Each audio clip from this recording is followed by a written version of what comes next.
We now have time for a panel discussion, and we welcome any questions or comments from the audience. Please step up to one of the microphones, and I will do my best to see you. And say your name and your question or comment and the name of the speaker who you are addressing. Sir.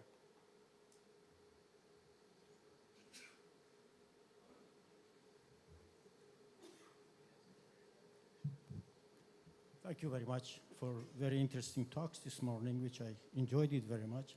I have a question, some comments to Professor Yonekura for the very interesting presentation of this technology that you have applied. You mentioned some worries about the radiation protection aspects of these methodologies that you are using for the patient, for the area, and also for the radiation workers. I have developed some methodologies recently that we can obtain a lot of information in the depth of the phantom up to the Bragg peak that you have, that we can provide you with the fluence and also the energy, and also for the neutron dose in the beam, outside the beam, for fast and thermal neutrons with very, very high position sensitivity, and also for the workers. I and my PhD students are available to you to cooperate to do this project. Another thing I have to, Dr. Dimitar, you mentioned, very interestingly, the optimization and justification. May I recommend that? Of course, I know in USA, in North America, or in other European countries, in Japan and many advanced countries, it is very easy that you do optimization and justification. But many other countries do not have the approaches for the quantification of these methodologies. So may I kindly recommend, if ICIP develops a simple methodology for those who need assistance in this area. I know because I was regional manager and I traveled in lots of the countries, in developing countries, and I know that they know optimization, they know justification, but they do not have methodology for quantification. Thank you very much. Thank you for your comment. And I would point out that the forthcoming document on DRLs, which will go out for public consultation toward the end of this year, has a section on the practical application of diagnostic reference levels that may be what you're discussing. You'll have to read it and see what you think.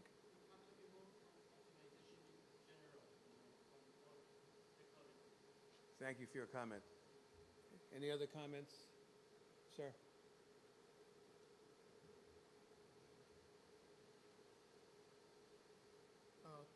Thank you very much for the nice talk. I would like to know a little bit about the radiation protection control in diagnostic radiology in Korea. As was mentioned by the honorable speaker, that there is a system of justification, optimization, but as per my point of view, some of the physicians, I mean, the doctors other than the radiologists, they may have sometime difference of opinion, and there is sort of conflict between the radiologist and the physician. Specifically in the general radiology, I'm not talking about the therapy or nuclear medicine. So how practically you guys in Korea control this situation? Thank you. Thank you for your question. Which one of you would, Dr. Do? Yeah, thank you for your nice question. And actually, the same problem we met, and in Korean hospitals, every day we are talking about the physicians and radiologists for about the, but actually there is a struggling for ordering and request for medical examinations for radiology department. So every physicians want to eager to have their own procedures with their own knowledge based, but education is very important. So in Korean Society of Radiology, eager to have education material for our colleague physicians, And now we're making clinical decision supporting guidelines, just like IREPER or ACR's appropriate criteria. So after making guidelines, the implementation is very important for us. So other medical societies, such as Korean Medical Association, is another partner for collaborating. So we'll now try to make a course for education and training for our colleague physicians. Thank you very much. Does that answer your question? Thank you. Sir? My name is Oleg Belякov. I am a radiation biologist from International Atomic Energy Agency, and I have a question to Dr. Unikura. Thank you very much for your excellent review of light ion therapy. My question is related to the cost of facilities. No doubt, it's very promising and a very good modality of treatment. But proton therapy, and especially carbon ion therapy, is very expensive. Do you think it has future in low and middle income countries? Thank you. Well, this is a very important point about the cost of procedures, actually. It depends on the initial, instrumentation, actually, part is the most important part, including buildings. At this moment, I think the size of the equipment is still too large to be included in the general practice. It's limited, but there is still research and development going to reduce the total size up to the size where we can put it in the building, in general treatment space, like a 10 meter to 20 meter space, something like that. It is possible in the future, but at this moment, the size is too large. Therefore, it's limited to the certain person, actually. In Japan, there is a trend that it will be approved as an insurance system, but maybe limited on certain disease which cannot be treated by photon radiotherapy, like sarcoma or other bone disease. So at this moment, this is not for general practice. Just to clarify for those of you in the audience who are not familiar with these installations, a new installation is on the order of several $100 million. So by comparison, a CT scanner is about $1 million, and an advanced interventional fluoroscopy system is perhaps $2 million. So we're talking orders of magnitude more money. Thank you. Next, please. Andrzej Wojcik, Stockholm University Committee 1. I have a question to Pedro. This was a nice review of the history of ICRP recommendations, but can you say something about the implementation of these recommendations? How good was ICRP in, not forcing, but letting the countries implement the recommendations into the legal system? When did this start? Or was it first on a volunteer basis?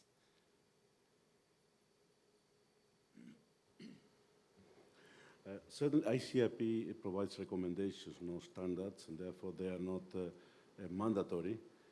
But of course, as you know, there is a decision in the UN system that the international standards are based, to the extent possible, on the ICRP recommendations. There is a formal statement by the governing bodies of the world, of the United Nations. That means that the recommendations of the ICRP are always in line or translated into standards. And the standards are also not mandatory, but they are taken as a model, as a reference when the national standards are developed. On the impact of the ICRP recommendations, certainly the new, concise, short recommendations have a big impact. I mentioned before, for example, the CT, for example. CT was always the manufacturer, were always striving at the best image quality in the shortest time. That was the driving force. And then in the last decade, the manufacturers are actually aiming at achieving CT examination under a millisievert, which is not yet achieved. But certainly, if you were in the Bonn conference a couple of years ago, there were a couple of manufacturers promising that it is a subject that will come in the next year. So there is an impact because there is a concise, focused report addressed to the people who need to read it, and also the others, like interventional procedures, for example.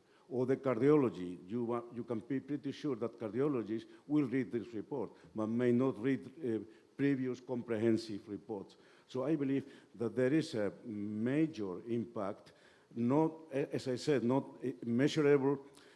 At the same time, there was an international action plan of the IAEA and the WHO, and obviously these all came together in a synergistic approach. You cannot say everything is ICRP or it's not, but the fact is that this development has raised a tremendous awareness in the world, and the medical professions are now, many medical professions like cardiologists, do they have already a section on radiation protection that didn't exist before? I mean, 20 years ago, 15 years ago, it didn't exist. Now you go into the website and you can see that they are interested in the protection issues.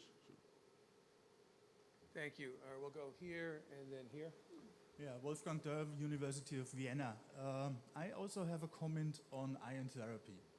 I mean, you said correctly that the imaging dose is minimal relative to the therapeutic dose.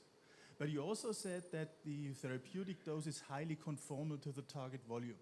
And the imaging dose is positioned in volumes, in places where there is no target volume, so outside the target volume. And that makes it, I think, even more relevant in comparison to photon therapy. Yes, that's a good point, actually. The imaging dose is not only a tumor itself, but including surround tissues. It's easily going up to close to 100 milligrade, probably. If we repeat the positioning 30 times, 40 times, it depends on how many fractions do you need. So there is a variability. So we should think about that, how much dose we have to give it to the patient. That's true. But comparing with the dose to the gray order, well, actually 50 grade, for example, to the tumors, the surrounding area is around 10% probably in total. Even it's very highly conformal. Maybe 2 or 3% is always we cannot avoid. It's less than the conventional X-ray IMRT technique, but still we have to give some dose to the surrounding normal tissue. But definitely it's below the level of threshold, actually, for the tissue reaction. That's my answer. And I would just mention that that's a concern for normal or conventional radiation oncology procedures as well, and that the imaging that's frequently done immediately before each fraction, so it could be done 30 times, 30 CT scans, 30 cone beam CT scans. All that radiation is not directed just to the tumor, it's directed to normal tissues as well. And 100 milligray to normal tissues is something that we'd very much like to avoid if at all possible. Sir. Thank you. My name is Ted Lazo with the OECD Nuclear Energy Agency, and I'll preface this by saying I know nothing about medical radiological protection, so that Join the club.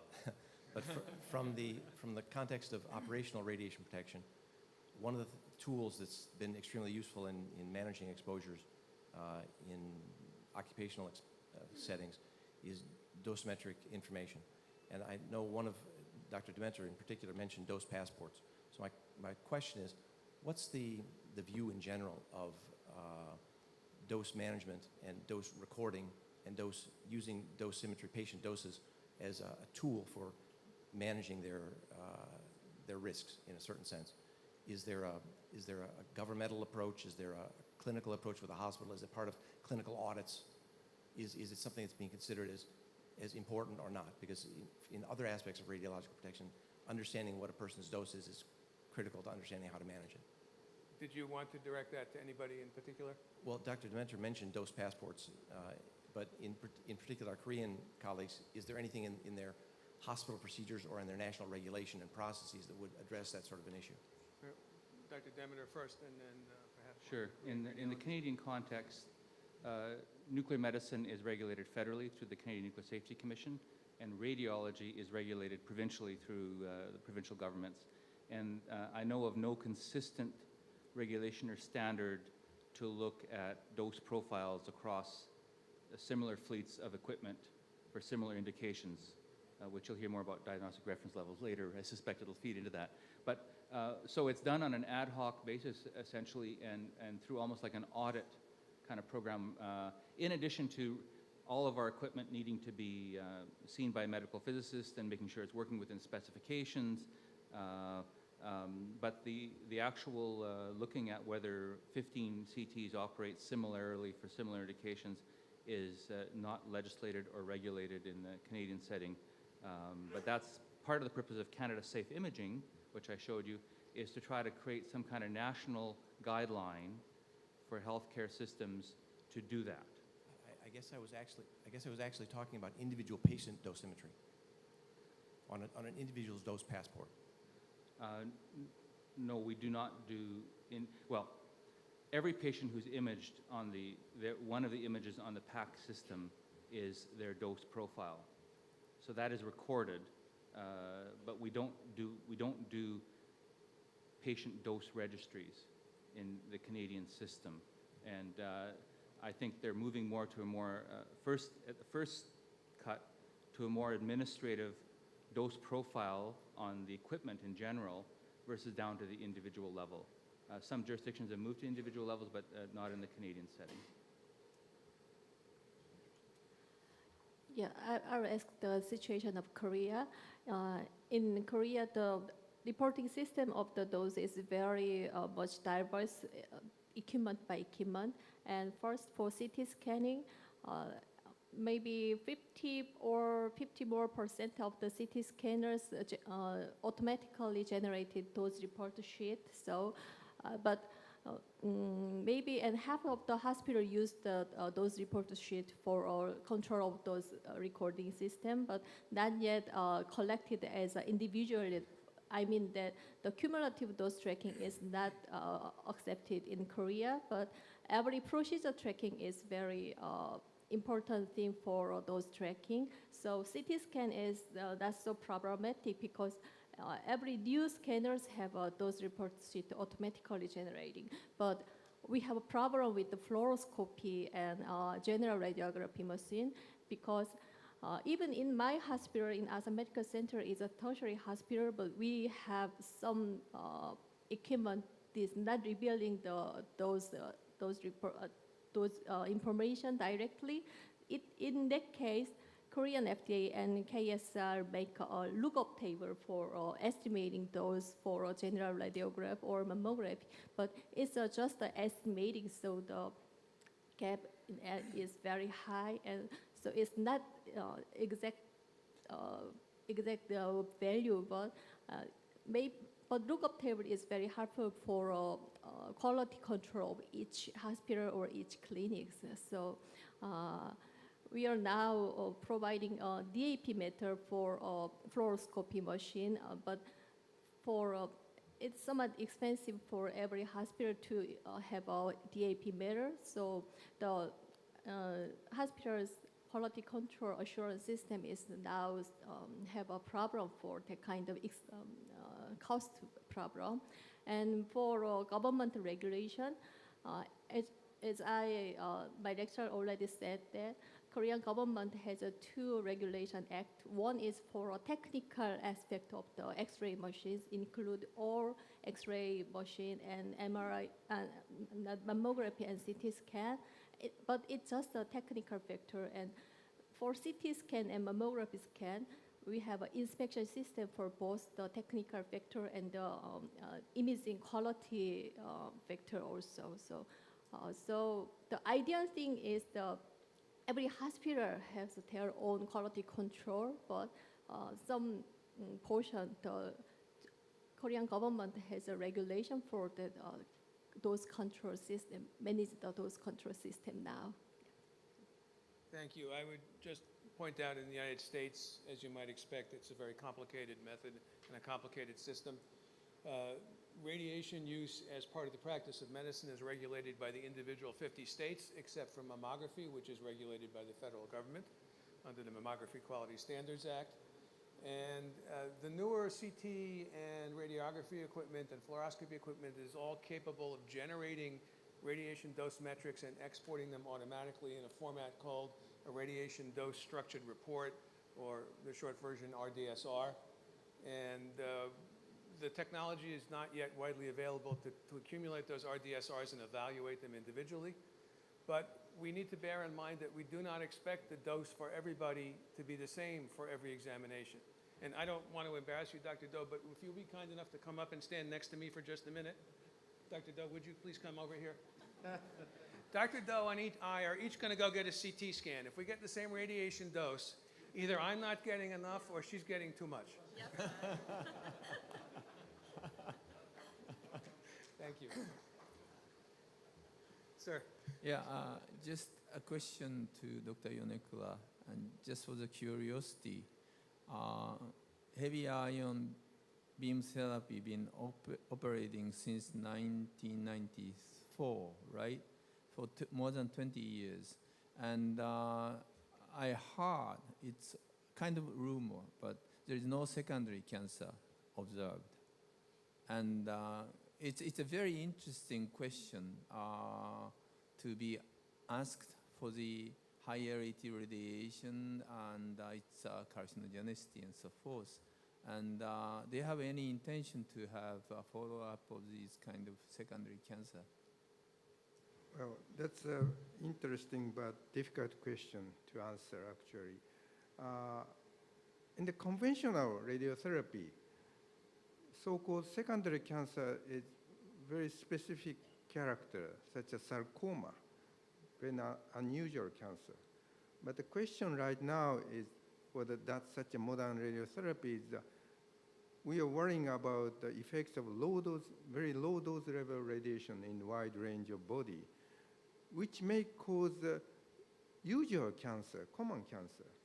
And we cannot discriminate whether it's a secondary cancer or naturally occurring cancer.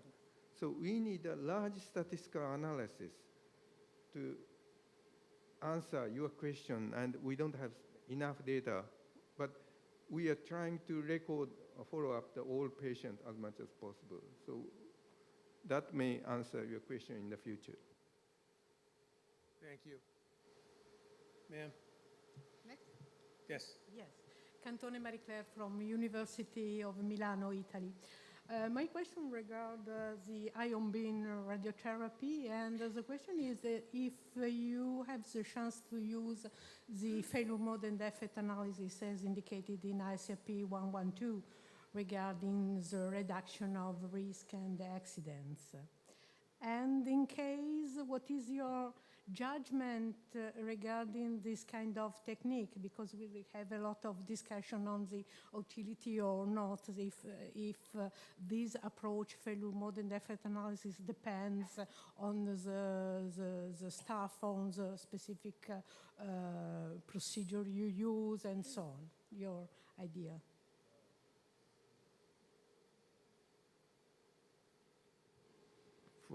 Well, you are right, actually. Regarding, we already have a very nice document, previous two documents, which I mentioned in the beginning, that these are very helpful also to this technology. The problem of ion beam radiotherapy itself is that we don't have many experiences about the accidental exposure and for travel or something like that. So in the initial step, we should follow the previous lessons learned for prevention of accident. Is that my answer that I can? No, Your sorry. point- I thought about failure mode and defect analysis that is not retrospective, so it's not based on the lesson learned, but it's a proactive perspective. It's a different approach that you mentioned before. Yes. Yeah. Therefore, the prospective approach is very important to prevent accident. That's true, that which I mentioned earlier. And to do that, we need a step-by-step, pick up the step-by procedures and looking at the possible error and weakness of the one. So we need such a kind of systematic approach. That's true. But you didn't have experience on this, no? Yes. Actually, in the publication 127, we list up the all procedure which may be necessary. So Yeah. that's the one that we already have, but not more than that. Yes, because we did in Pavia with a Knau Center, and yes, but just for the treatment planning, and it was very, very hard and demanding and very complex, and I would like to share with you your experience on this. Okay. Thank you. Colin? Colin Martin, medical physicist from the UK on Committee 3. Question is to Dr. Hyang Kun Do. It's about this sort of optimization of the diagnostic procedures, particularly on CT. With the new CT scanners, in particular, the performance and the link between image quality and patient dose, the variation with the different size of the patient is becoming very complex. And so whoever is going to sort of achieve optimization needs to have a detailed understanding of the dose and image quality performance of the equipment. After carrying out dose surveys and, say, comparing results with diagnostic reference levels, who will be undertaking the optimization process so that the dose audit loop can be closed and the doses can be reduced and the procedures optimized? Yes. Actually, in Korea, in this conference room, there may be Korean medical physicists here, but unfortunately, we don't have much medical physicists for CT, for specialists for CT, those regulations. So at this time, the kind of the act is done by the radiologists and our radiographers.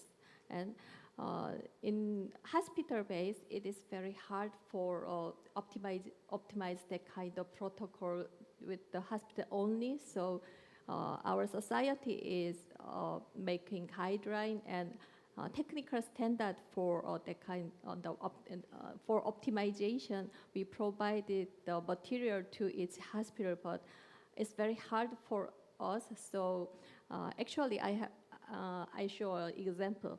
After 2008, in my Korean Thoracic Radiology Society make a technical guideline for CT scan, and I have a research for dose and optimization for before and after the technical standard is establishment, and it's somewhat improving, but it's not so much than expected. So we need to wait to long way to go. But these days, radiologists and radiographers are very much interested with the optimization of the CT protocol. But I'm very sorry for that we don't have much medical physicists, so it's very hard thing for radiologists to do that. Yeah.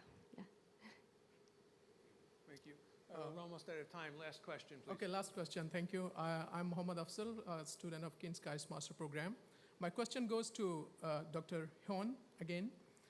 I would like to ask that in the data shown for the radiology doses in the previous years, you guys are putting a lot of efforts in the design, in the equipments, and education and training.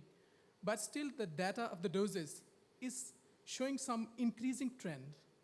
So can you please explain the logic behind, the reason behind? That's right. That's why it regards as a justification, because every examination, the dose is somewhat lower and lower, but for number of the examination, it is very increasing highly. So the total radiation dose of the radiological examination is still increasing now. So that's why we need to establish our own clinical decision supporting guidelines for justification and appropriate criteria, because the reducing the number of the CT examination is very important for reducing the radiation dose, but unfortunately, at this time, it's very hard to reduce the number of the CT examination.